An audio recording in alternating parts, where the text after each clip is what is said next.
Dante's Boxing Nation, what's going on, guys? So after Terrence Crawford scores another impressive knockout win over a fighter, Deary John, who had never been knocked out before and had a very close fight with Lamont Peterson, Roy Jones, who covered the fight along with Jim Lampley and Max Kellerman, he gave his thoughts on the performance and he compared him to Gennady Golovkin. This is what Roy Jones had to say about Terrence Crawford in contrast to Gennady Golovkin. Quote, "A lot of times you hear people talk, and I listen to the talk, and they talk about how bad of a monster Triple G is. But this is a monster within itself. This is an American-style monster in itself. He'll battle anybody, anytime, anywhere. He doesn't care. This is what we are used to seeing as a monster, which is equivalent to Gigi's version. Just one from one side of the pond, and he, Terrence Crawford, is from the other side of the pond, which is this side. But that's our version of a monster." End quote.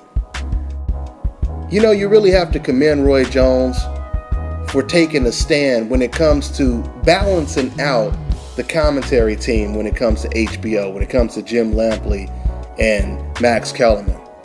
You know, in a certain sense, Roy Jones, he spoke on something that we don't hear too many commentators speak on that often, at least from that perspective. Not only was Roy Jones saying that Gigi, if he is a monster, he ain't the only monster, but he might not even be the biggest monster out right now. Because see, being a monster is not just you throwing punches hard.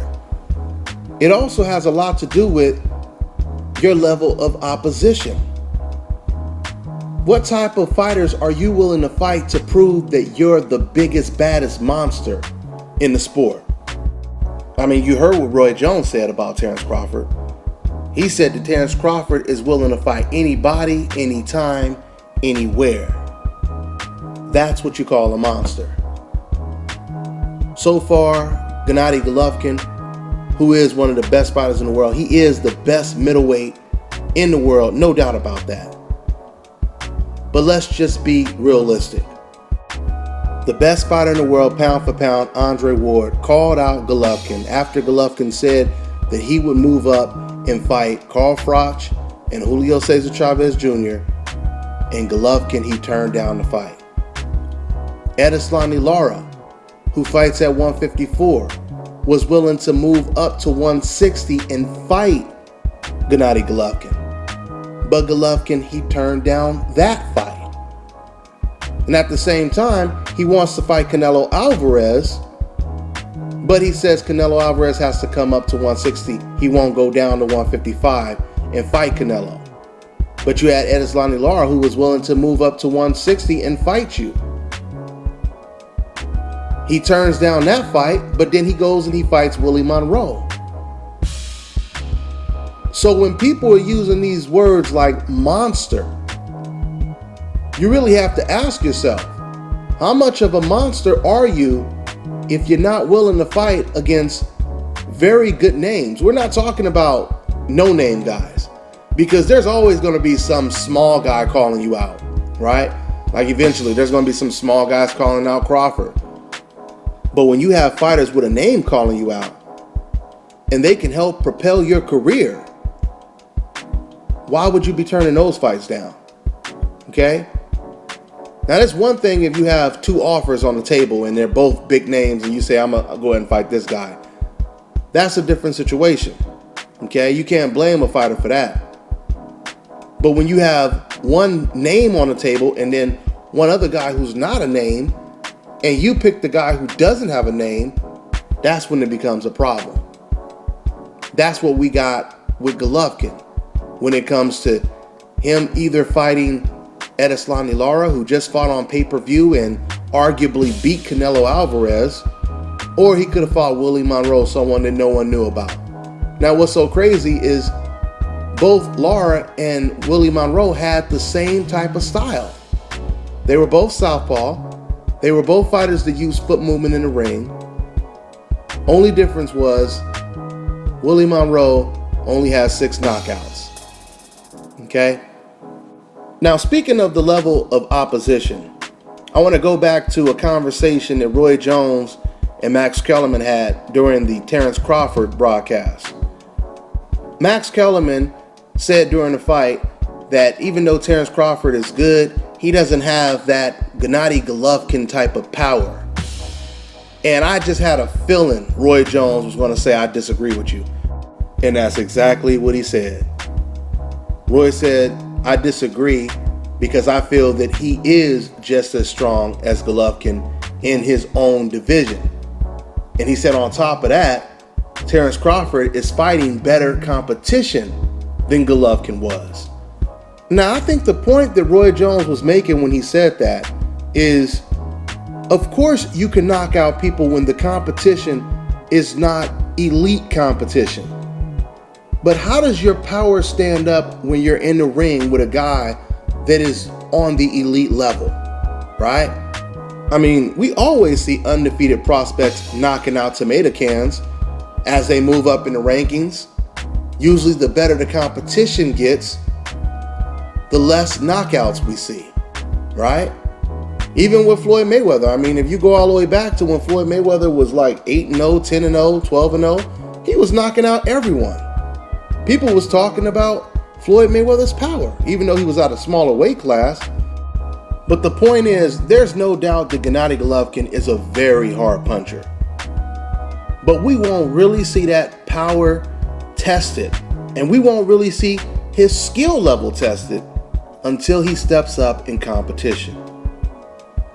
And by way of contrast, a fighter like Terrence Crawford seems to be willing to step up in competition no matter how dangerous the opponent is. Okay? You know, this conversation that Max Kellerman had with Roy Jones, it reminds me of a conversation I had with my friend Smitty from In This Corner. I was actually watching the Golovkin fight at his house, and we had the same type of conversation, and he brought it up.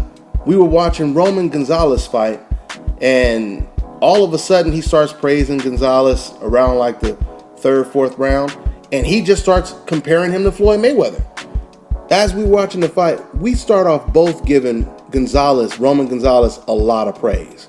You know, I was impressed with his technique and how he throws the punches and et cetera, right? Of course, I was critiquing certain things that he was doing, but overall, you know, we were both impressed.